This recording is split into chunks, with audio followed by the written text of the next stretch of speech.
dirait que ma chère boussole veut m'emmener chez Moquette. Franchement, si j'étais pas un mini-moise quand j'y suis allé au Brésil, je vous aurais filmé vraiment ce qui se passe vraiment au Brésil, des choses vraiment magnifiques. Mais le pire, c'est...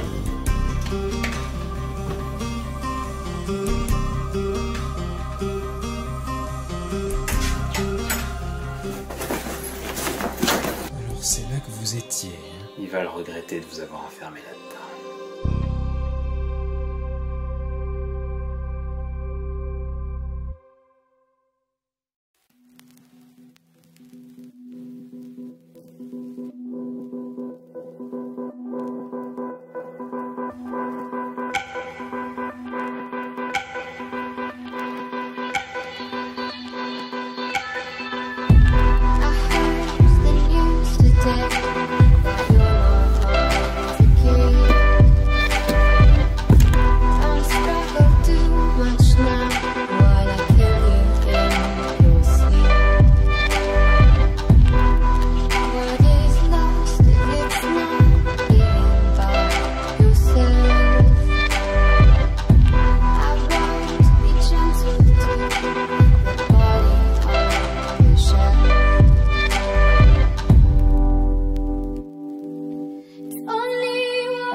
Bon, où est-il?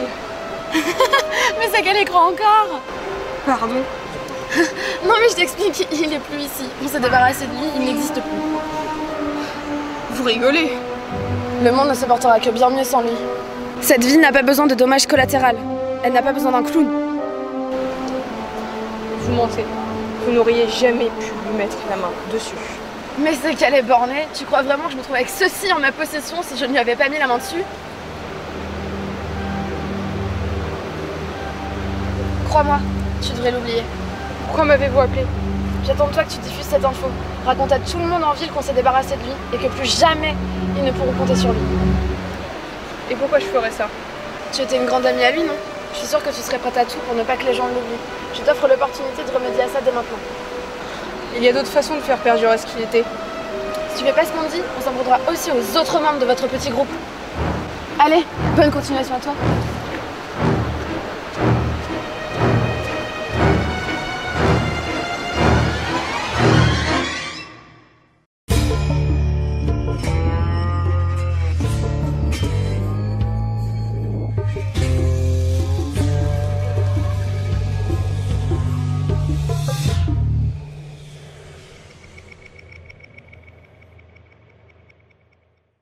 Tan taran tan, tan taran, tan taran tan, tan taran ta ta.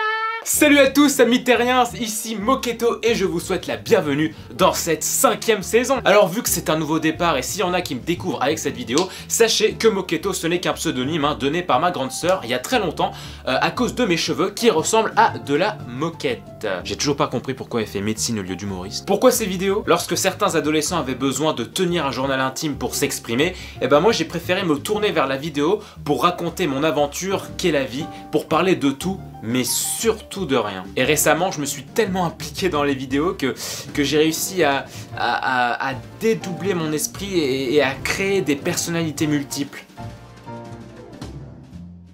Mais c'est du passé tout ça, hein. Maintenant je suis complètement sain intellectuellement. Alors par contre je viens de réaliser qu'il y a un truc qui me chiffonne. C'est qu'en fait, bah là j'ai rien à vous dire en fait.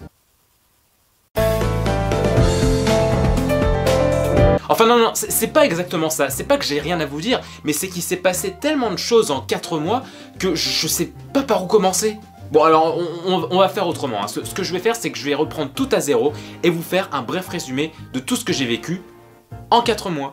Tout d'abord, j'ai quand même édité mon premier livre et au-delà du fait que je viens de réaliser un de mes rêves, je m'inquiète un peu de ce que les gens pensent de moi maintenant. En effet, ce qu'il faut savoir, c'est que vous pouvez trouver mon livre en grande surface, mais uniquement dans les librairies de là où j'habite. Mais si vous habitez ailleurs, il est possible de le commander sur Amazon. Et alors, ce qui est étrange, c'est que ce sont les personnes que je connais le moins et qui habitent le plus loin qui se jettent le plus dessus en ce moment. Peut-être que maintenant que je suis devenu écrivain, j'effraie beaucoup plus mes proches.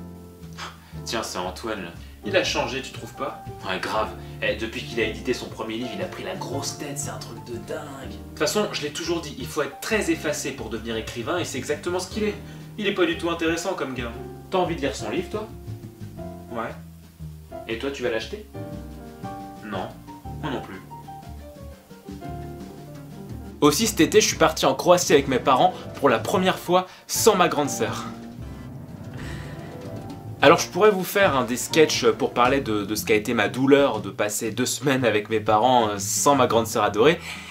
Mais vu que mes parents regardent mes vidéos avec attention, je vais pas en faire. Hein. C'est mon argent de poche, ma bouffe et mon logement qui est en jeu. Merci. Non, alors hormis le fait qu'il y a des paysages fantastiques en Croatie, il y a quand même un truc de ouf qui s'est passé là-bas. J'ai été à Dubrovnik et pour ceux qui ne le savent pas, Dubrovnik c'est la ville en Croatie où a été principalement tournées les scènes de Port-Réal dans Game of Thrones. Ah non non non, là je vous avoue qu'il y a un peu de la fierté là je me suis senti assez fier quoi de voir et tout là je sors mon chapeau de la fierté, bah oui. Non mais le pire en fait c'est que je me suis pas rendu compte tout de suite que j'étais dans la ville de Game of Thrones. En fait je suis passé environ 3-4 jours à Dubrovnik et à ce moment là je n'avais pas réalisé que j'étais dans cette ville. Ce n'est qu'un soir en fait dans ma chambre d'hôtel quand j'ai voulu me regarder un épisode de Game of Thrones que j'ai vu dans le générique de fin qui avait écrit Croatia Unit. Je me suis donc renseigné et c'est là où j'ai compris que Dubrovnik était l'une des villes principales de tournage de la série. Mais c'est un truc de malade honnêtement, enfin c'est un truc de malade de me dire que j'ai marché là où a marché Tyrion Lannister, là où a marché Daenerys Targaryen, ouais ils étaient là et j'étais là aussi. Bon, ils y étaient pas, mais j'étais là. Ils y étaient pas, mais moi j'étais là. Et ils y étaient. Ils y étaient. J'y étais pas, mais j'y étais quand ils y étaient pas. Et ils y étaient quand moi j'y étais pas. Par contre, je sais pas si c'est un rapport politique ou autre, mais ce que j'ai trouvé très bizarre, c'est que les habitants de Dubrovnik ne semblaient pas du tout, mais alors pas du tout, se vanter d'avoir été le lieu principal de tournage de Game of Thrones. La preuve, c'est que quand j'étais sur place pendant 3-4 jours, il y avait absolument rien qui indiquait qu'il y avait eu un certain tournage, enfin, même les guides touristiques ne semblaient rien dire dessus. Mais en tout cas, si vous en avez l'occasion, je vous souhaite de tout cœur d'aller à Dubrovnik, parce que c'est vraiment une ville fantastique avec des paysages de malades en bord de mer et croyez-moi que lorsque vous marchez sur les remparts où s'est passée la bataille de la Nera dans Game of Thrones, et bah croyez-moi, ça vous fait quelque chose. Ce qui s'est passé de cool aussi pendant ces 4 derniers mois, enfin cool, tout est relatif, c'est que j'ai failli me mettre en couple. Ouais, failli. Ouais, vous avez bien entendu. Ouais, j'ai bien dit failli. Le truc, c'est que j'ai voulu prendre trop mon temps et du coup, bah la belle était déjà partie, hein, voilà. Du coup, je suis reparti sur un BTS main droite.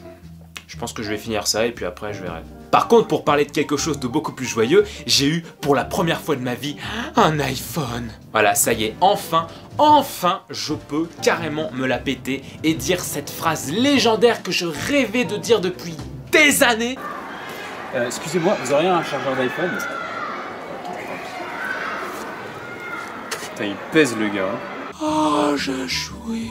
Ah oui, et puis vu que je travaillais pas au mois de septembre, oh ça va. J'ai pu vraiment profiter de mes potes, sortir un peu, voilà, passer du bon temps.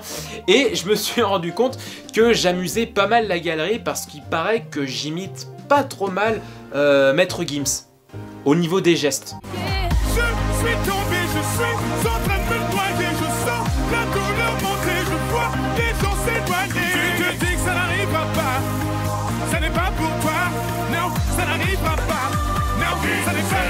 Bon et puis sinon j'ai quand même fini par reprendre les cours hein, dans mon école d'édition, hein, donc les joies du travail.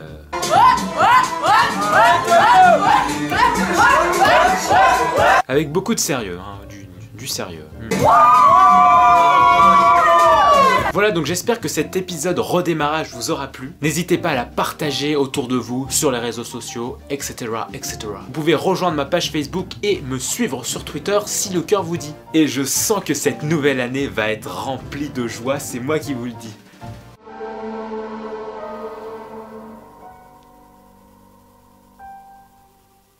Quoi, qu'est-ce qu'il y a ?